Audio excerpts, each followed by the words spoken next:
Hi, my name is Larry Morrissey. I'm a pediatrician from Stillwater, Minnesota, and I'm going to be talking with you today about the concept of shared decision making. The title of my talk is Shared Decision Making, a Not So New Paradigm, because shared decision making is a concept that's been around for quite a long time, but we haven't really been successful achieving the goal of getting patients involved in the decision making process to the extent that we maybe think we have. And hopefully, as you learn more about shared decision making as I'm talking today and think about how you work with patients to make decisions in your own day-to-day practice, you're going to see that there are places where you could probably do a better job getting people the right information they need to make a decision that's consistent with what's important to them. Next slide. So the first thing I'm going to just go over is the objectives for today, and I'm going to try to talk about the key components and principles of both patient-centered care and shared decision making, point out to you some gaps in our current practice, and help you learn about some tools and approaches that can expand your knowledge of how to communicate information to the patient more effectively.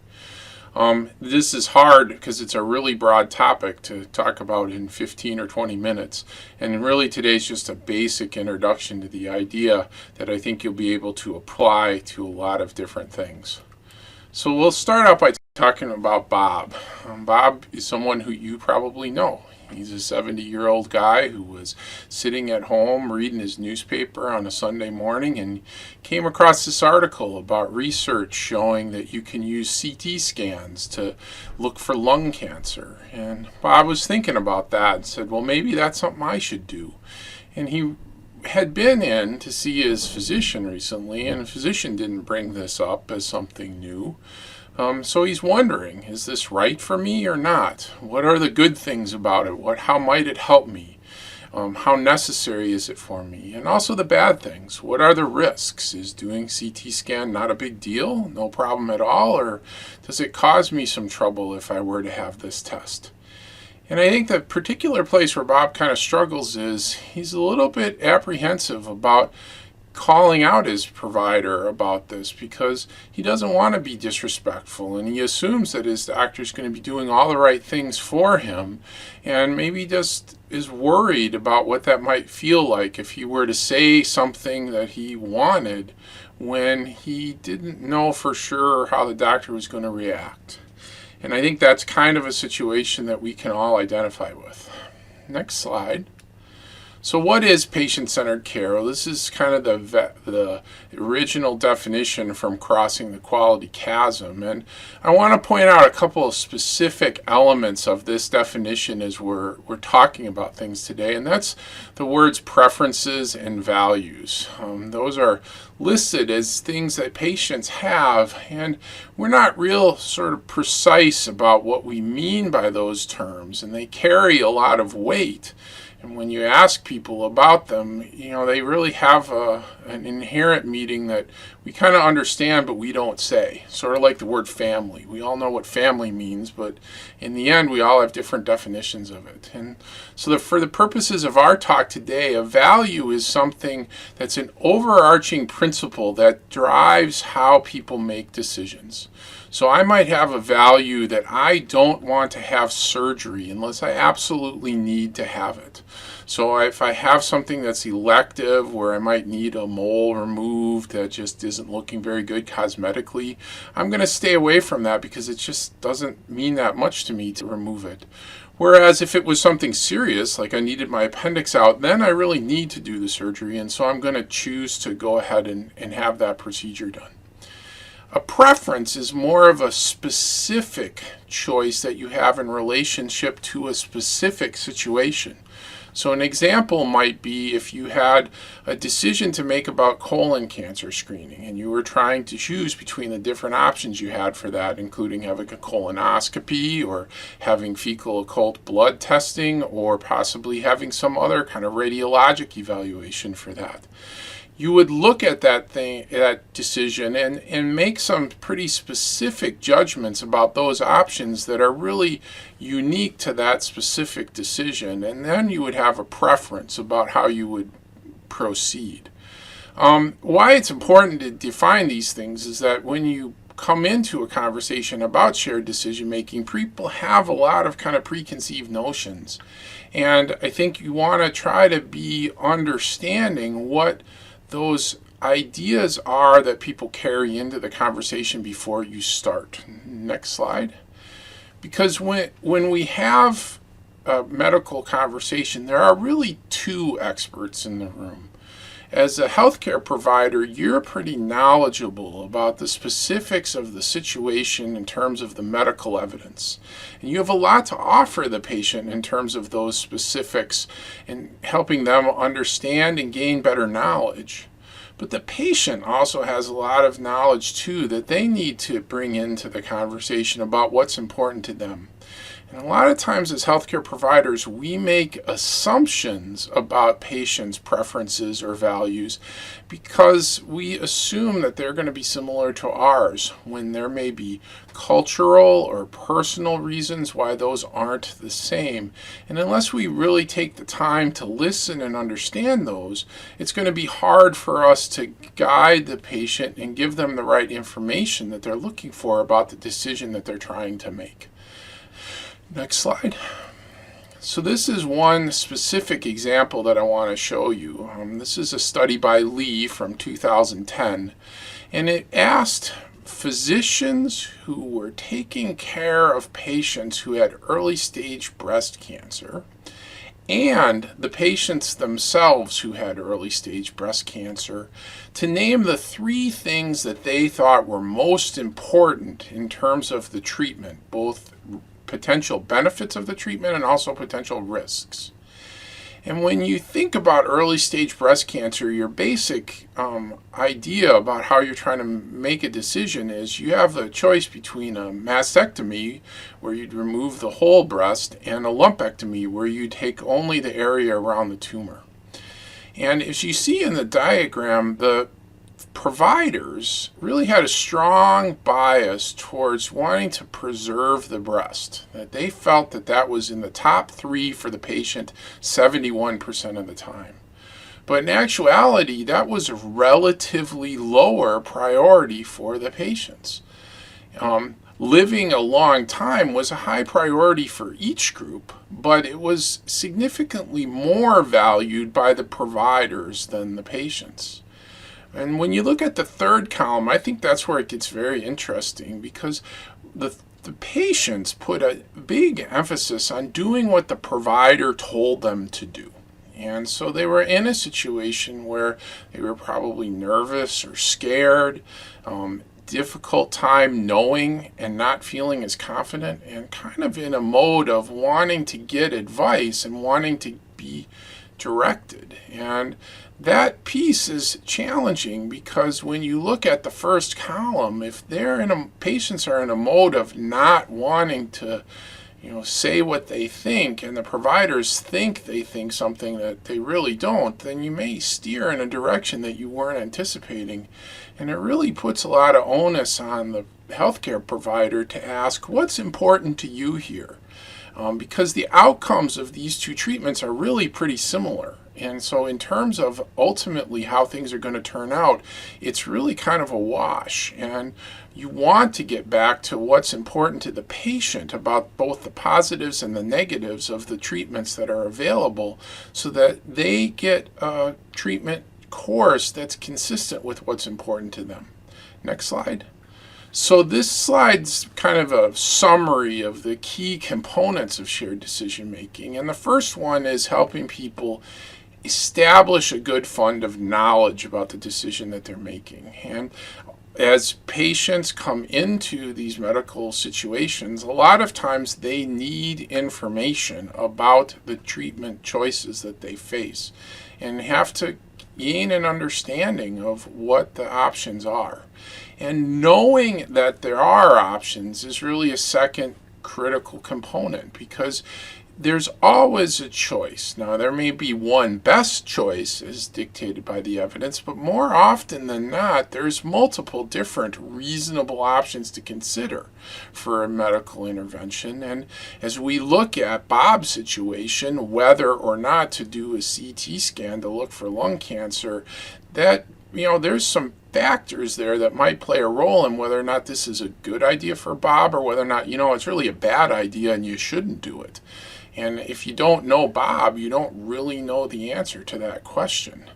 The third part is discussing risks. And I think in our conversations with patients, risks often kind of get the short end of the stick, even though for patients, they're probably more important pieces of information, because patients tend to be sort of averse to risk and want to minimize that, and they are a little bit fearful sometimes about the potential for risk.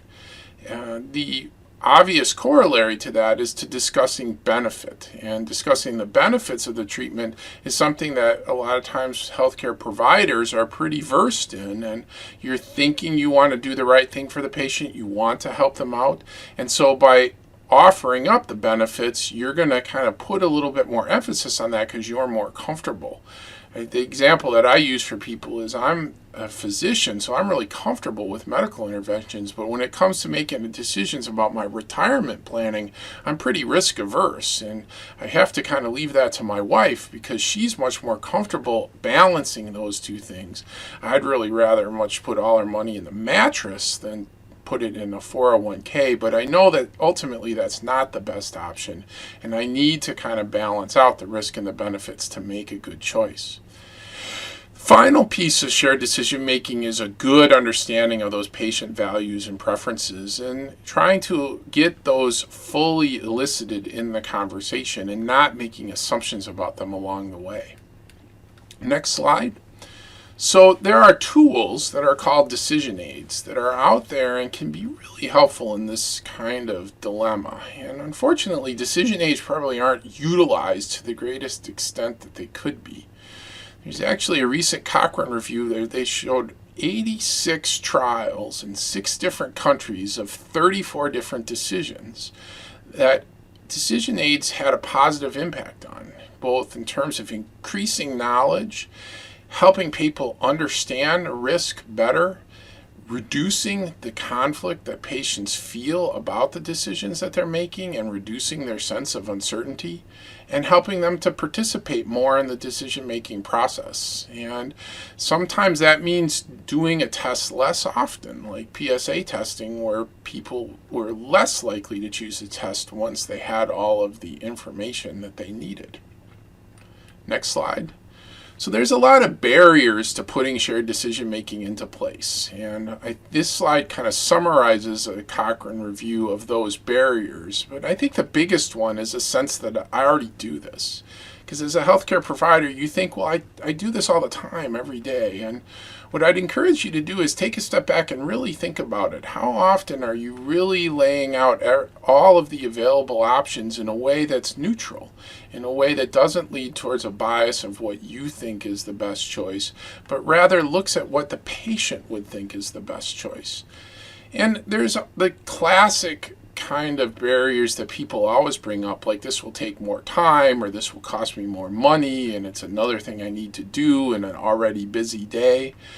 But if we don't try to tackle the challenges that are in front of us and let these kind of barriers stand in our way, don't we always get stuck doing the same thing over and over again and making the same mistakes? And as we've seen, there's pretty good evidence that we can help make the situation better.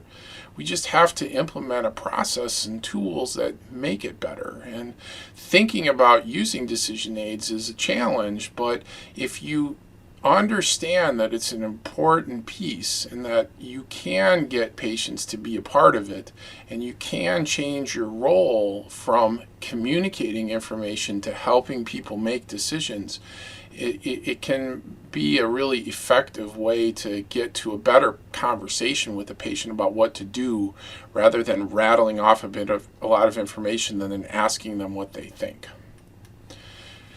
These are some Next slide, sorry. These are some clinical implementation pearls that we've come across in our work here in Stillwater as ways that are effective to help make shared decision making more of an everyday reality. And one of the things that you really have to do is look at your organizational culture and how ready are you to really support patient-centered care in your processes.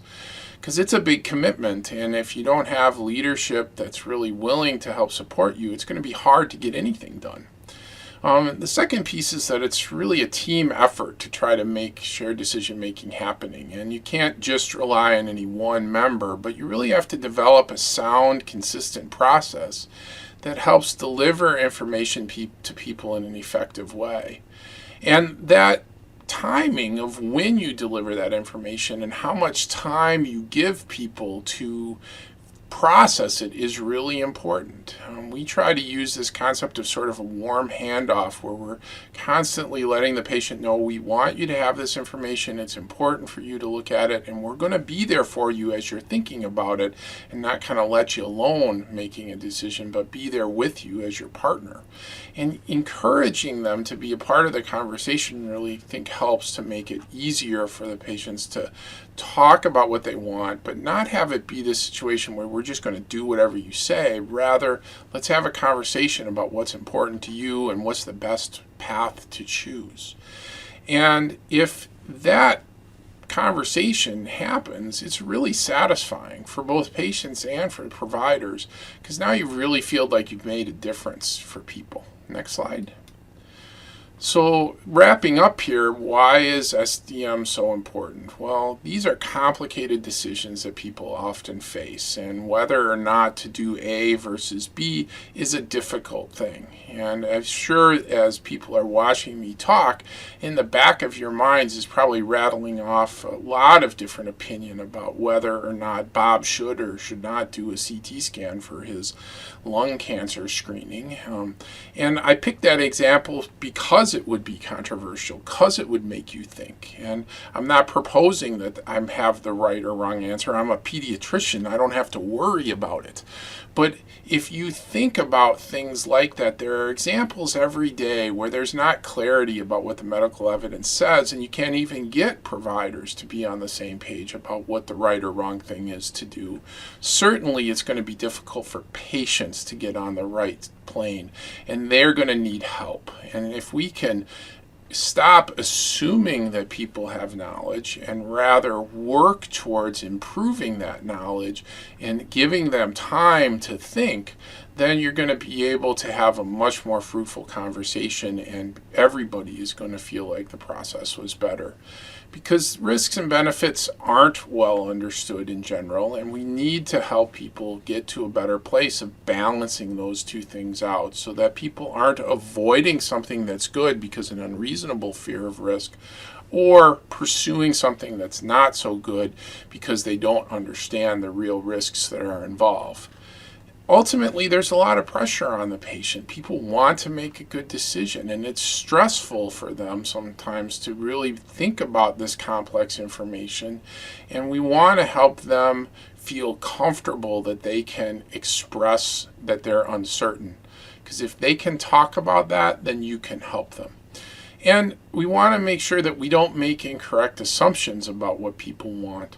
Because if you start to think, well, everybody should do this, and you don't look at the specifics of what someone has in their own personal life that might guide their decision, you're going to be in a place where it's not necessarily a great outcome, because there may be other factors that you wouldn't have considered that would really have affected the choice that was made.